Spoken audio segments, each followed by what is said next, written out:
વડોદરા મહાનગરપાલિકા દ્વારા 77માં પ્રજાસત્તાક દિનની ઉજવણી કરવામાં આવી। 77માં પ્રજાસત્તાક દિનની ઉજવણી વડોદરા મહાનગરપાલિકા દ્વારા સયાજીબાગ ખાતે આવેલ બોન્સાઈ પાર્કમાં રાષ્ટ્રધ્વજ ફરકાવીને કરવામાં આવી હતી। આજે સમગ્ર દેશમાં પ્રજાસત્તાક દિનની ઉજવણી કરવામાં આવી રહી છે, ત્યારે વડોદરા શહેરમાં પણ વડોદરાના પ્રથમ નાગરિક મેયર પિંકી સોનીના હસ્તે ધ્વજવંદનનો કાર્યક્રમ વડોદરા મહાનગરપાલિકા દ્વારા સયાજીબાગ ખાતે યોજવામાં આવ્યો હતો। આ કાર્યક્રમમાં મ્યુનિસિપલ કમિશનર અરુણ મહેશ બાબુ, સ્થાયી સમિતિના અધ્યક્ષ ડોક્ટર શીતલ મિસ્ત્રી, ડેપ્યુટી મેયર ચિરાગ બારોટ સહિત કાઉન્સિલરો અને અધિકારીઓ ઉપસ્થિત રહ્યા હતા અને દેશભક્તિના માહોલમાં આ કાર્યક્રમની ઉજવણી કરવામાં આવી હતી। ભારત દેશ અને જેનું સમગ્ર વિશ્વમાં જેના બંધારણને આધારસ્તંભ માનવામાં આવ્યો છે, ત્યારે આજે 77મો પ્રજાસત્તાક દિવસ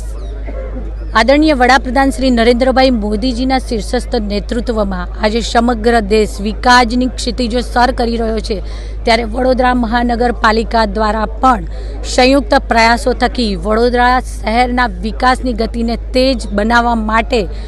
સૌ સાથે મળીને સંયુક્ત પ્રામાણિક પ્રયાસો થકી આજે આ ગતિને તેજ બનાવી શક્યા છે। પ્રતિવર્ષ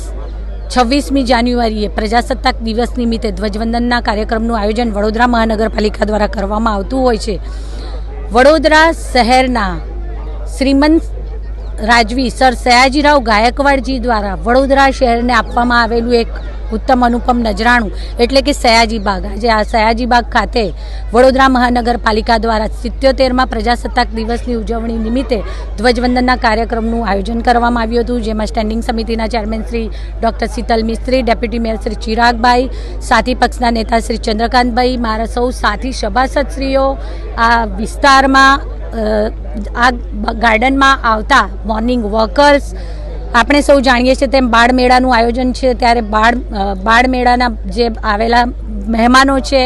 શિક્ષણ સમિતિના સભ્યશ્રીઓ, મારા સૌ સાથી સભાસદશ્રીઓ, નાગરિકો સૌએ સાથે મળી અને ઉત્સાહ, ઉમંગ અને ઉર્જાથી આજે ધ્વજવંદન કર્યું અને એકમેકને આજે પ્રજાસત્તાક દિવસ નિમિત્તે 77માં પ્રજાસત્તાક દિવસ નિમિત્તે શુભેચ્છાઓ પાઠવી। આભાર।